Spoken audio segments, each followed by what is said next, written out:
people only care about tokens, right? Yeah. The token. It was airdropped on 3 different chains. You can buy and trade emoji tokens for fun, right? Oh, So you could basically arbitrage, but you can't ever cash out. But it is a if you could accumulate more tokens by flipping these emojis, it's a testament to your skill as a shitcoiner. Is that the idea right now on the Cosmos side of Unicorn? well, I don't know because I'm not involved in the unicorn, right? So, but I can tell you what I did. I got good amount of the token airdropped, which was like maybe 10 million UU. I Okay. had Milady and Remedio, and those collections got the most of this.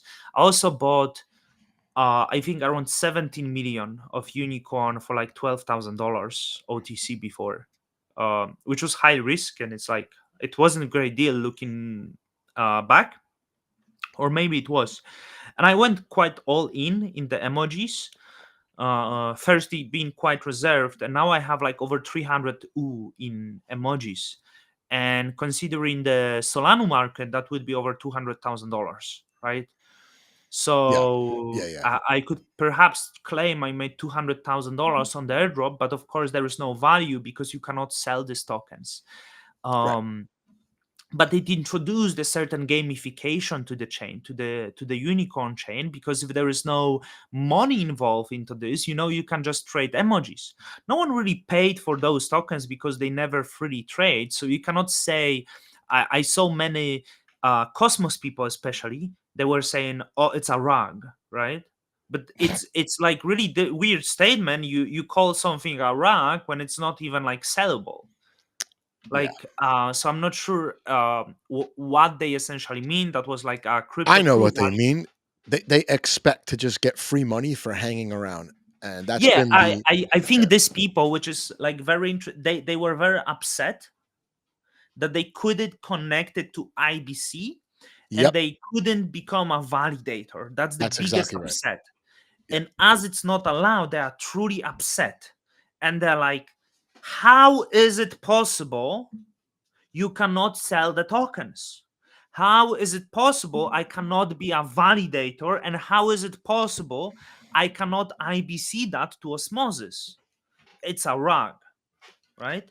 Right, but I feel like So this exposes the parasite mentality that is most of Cosmos, and I think it's to blame for most of the token price action that we see. But let me ask you this for people in the chat. I kind of have an idea, but you're a validator, right? So when a new chain launches, whether it was like, Territory, Evmos, and they have an ye- airdrop that you could sell right away. Why is it of interest to a validator? They get special treatment, special airdrop privileges, right? As long as they make the active set. And the I heard of validators that made $30,000 on Territory just for spinning up a validator, being part of the active set, and dumping the airdrop. The entire market cap of the chain was not significant, but one validator cashing out $30,000 right away. That's why validators want to well, work it, across all these chains. it's interesting, and like Cosmos people, especially validators, they are very happy to call Solana coins shit coins or a rug, right? Um, and I hope it makes sense. There is some really shitcoiners on Solana. Hmm. And the shitcoiners grind all day on the Twitter, yeah, Yep, they work to for their make the bags. coin go up, to shill Hmm. it essentially with the hope they can sell it up, and maybe they make 10,000, 30,000, 50,000. Some of them become millionaires, right? After few months of spreading propaganda on the Twitter, hoping that the token go up, right? Right. Yep. And going to Cosmos, you are able to make ten thousands of dollars, even six digits of dollars, by essentially doing nothing but spinning a validator on the empty chain, right? And the same people will call us shitcoins rugs, but they will Hmm. say, no, I validate the real networks, right? I'm a Yeah. providing value, which is quite interesting. But like, you could ask the question, so who is more genuine? right? It's essentially equal. It's these two parties trying to just make their own money. Hmm. um but the one did more effort. Essentially, shitcoiner made more effort because the spinning validator is perhaps less effort than actually trying to spread messages and propaganda on Twitter, in the Telegram groups, in the Discord groups, wherever, to make your tokens go up. And the other thing is about the IBC. There is this idea of the IBC being this great technology, and you mentioned territory. Name more networks. You can name network Juno, maybe, Hmm. and many others. IBC is great technology, but how you resonate with the technology like territory, that you introduce the IBC for the token that has zero TVL, that has zero applications, Yeah. and it's just the token that allows you to bridge to osmosis and drain the liquidity that exists on osmosis. And I think this is one of the worst issues with the IBC, and it's very annoying because people are now with unicorn. You probably noticed, oh, unicorn, when IBC unicorn. So like, why you need IBC? It's obvious what you need it for: Yeah. to Exactly. drain liquidity of unicorn and to move the token that essentially doesn't have any value, and use liquidity existing on osmosis to essentially rag the token to zero. Because that's what territory and many other networks did. Yeah. IBC makes no sense. Like, there is zero reason to connect your network when you launch your network to IBC at the start. Well, listen to this. I was at an event, like a live event in New York City. It was a bunch of DeFi founders, and it was a panel. And Sonny from Osmosis was there, and then Chad from Thorchain was there. Thorchain is, I would say a mediocre to significant TVL chain in Yeah, crypto, and I think they do have, although it's a little bit niche, they do have a product, right, or yeah, a, yeah. a use case, which is um, cross chain swaps without a centralized exchange. So Sunny, right, is like, when are you going to enable IBC? And I don't remember the exact response, but he's like, we looked at it, but it's not. Are people really going to trade Bitcoin for um, a token on Cosmos via Exactly. Thorchain? Like it, or does Osmosis need IBC access to that liquidity to create That's the wrapped point. assets? Yeah. So I I find it interesting because when I first came into crypto, I was extremely interested in interoperability because when I first got into it, you could lose tokens if you made the wrong transactions. There was no bridging essentially. You go through a centralized exchange. Um, IBC was like, for me, was like, wow, this is awesome. I can move tokens around all these networks. And in the beginning, it was like Akash, Regen. I was using Gravity Dex or whatever it's called, Emeris, right? And I got the Osmosis airdrop. And then you have Osmosis IBC to all the new networks where, like you said, smart people could dump the tokens right away. Validators could dump their tokens right away, Yeah, essentially killing the networks that they work for yeah, before they yeah. have a chance to launch a product. So, yeah, IBC is now competing with other bridging, which has gotten good, but essentially it's a bridge. Like IBC is bridges between nowhere, in my opinion. Well, There's not many. that's the point. And I was Yeah, taught from the unicorn, that you need a capital formation. And Torchain, they didn't enable IBC, but they built their own capital formation. Yeah, they have like 230 million TVL.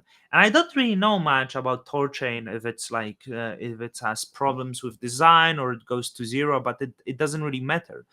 They were focused on creating their own ecosystem that has the capital, right? And they have large TVL, especially in Bitcoin, right? and they collect fees. Like they're actually generating a good amount of Yeah, fees. yeah, yeah. They were able to raise their fees and get away with it. Almost no network can raise their fees and get away with it because people are essentially taking advantage of these low fees to just claim rewards, do stupid microtransactions that mean nothing. I suspect if Solana raised their fees to like, let's say 10 cents for a transaction, they would probably lose like 50% of their network activity right away. I I think think they so could get too. away with it, but it would expose a lot of wash trading and nonsense transactions that Yeah. happen on these ultra cheap proof of stake networks. The only reason why people use them is for the fees and to cash out rewards of some sort. Yeah, if you think of IBC and like what were the successful IBC networks, IBC chains, Yeah. I can perhaps name only one, which You is say like one. I would say five, but okay. I would say Osmosis, Osmosis is number one. Absolutely. and it's Yeah. like Atom. Does IBC contributed to Atom? Probably not, right? Like it's No, maybe I don't think some so. like Atom would be maybe the same price regardless if it has IBC or not. Isn't that interesting Um, though that IBC has almost no correlation with the success or failure of the Cosmos hub? yeah, Atom had tons of centralized exchange liquidity. yeah, yeah. So So the IBC doesn't really matter. you're off screen. You're off screen, by the way. Oh, there you go. Oh, because I'm bending, like I'm doing that shit. Like I don't know what IBC helped with. Maybe with dumping the on-chain rewards and the help the DAOs to dump the allocation on-chain and so on. But yeah, Yeah. Osmosis was successful. I was affiliated with Stargaze, but it's hard to say that was successful IBC network when the network is racked at like 99% because of the allowing the connection to the IBC essentially and ragging that liquidity, right? So you can bring it back. You have allocation of the founder.